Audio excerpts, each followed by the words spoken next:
Đây là một loại gỗ, một trong những gỗ nằm trong top 1 của Việt Nam ha. Mung sừng rất là quý hiếm nha mọi người, cực kỳ cứng luôn. Nhưng không sao, con dao này sang vặt tất cả, chỉ cần là gỗ thôi, chỉ cần là gỗ là không ngại, không vấn đề gì hết. Hôm nay mình sẽ sử dụng dao cũng như là mình sẽ tạo dáng gọt ná, làm cho nó thành một cái ná ha. Trải nghiệm nó như coi cái nó tốc độ cứng nó như thế nào ha. Ok, việc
ra thì chưa làm thì chưa biết, nhưng mà làm rồi ấy, thì trải nghiệm của mình thì nó không cứng như mọi người nghĩ đâu.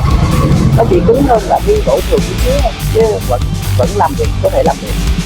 Mình cái nãy mình dẹp nó thấy nó cũng không cứng như mấy. Bình thường giờ tiếp tục.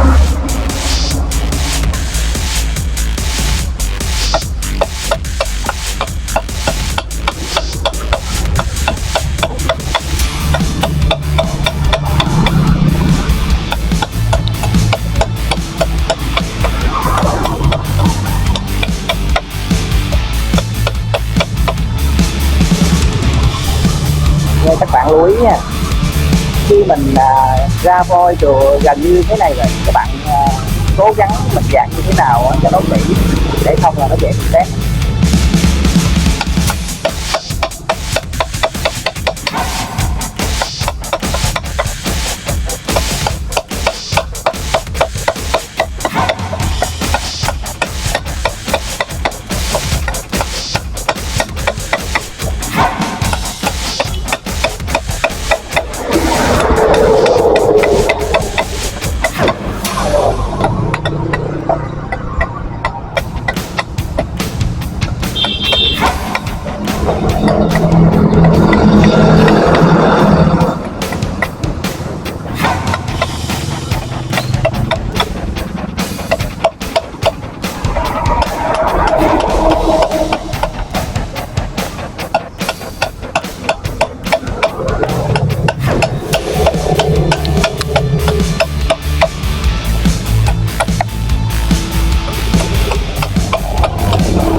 không có việc gì khó, chỉ sợ mình không làm thôi các bạn. Cái này thì cũng chưa có hoàn thiện xong đó, cái này mình chỉ chà nhám nước 400 thôi ha, còn đi lên 600 800 ngàn nữa là còn bóng còn đẹp nữa. Này mình mới đi nhám nước 400 thôi,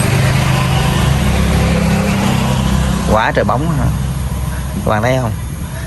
Thật chất thì nó cũng không cứng gì mấy đâu, dao bén bén thì gọt được hết nè, chỉ điều cái là nó hơi giòn giòn, nếu mà không biết cách xử lý thì nó bị tét nha mọi người. Mình đi nhắm nước 400 mà tới đây mình ngưng rồi, làm biến trà quá, mỏi tay quá. Nói vậy để bắn vậy là cũng được rồi, ổn rồi. Gỗ mun sừng quá trời quá đất rồi.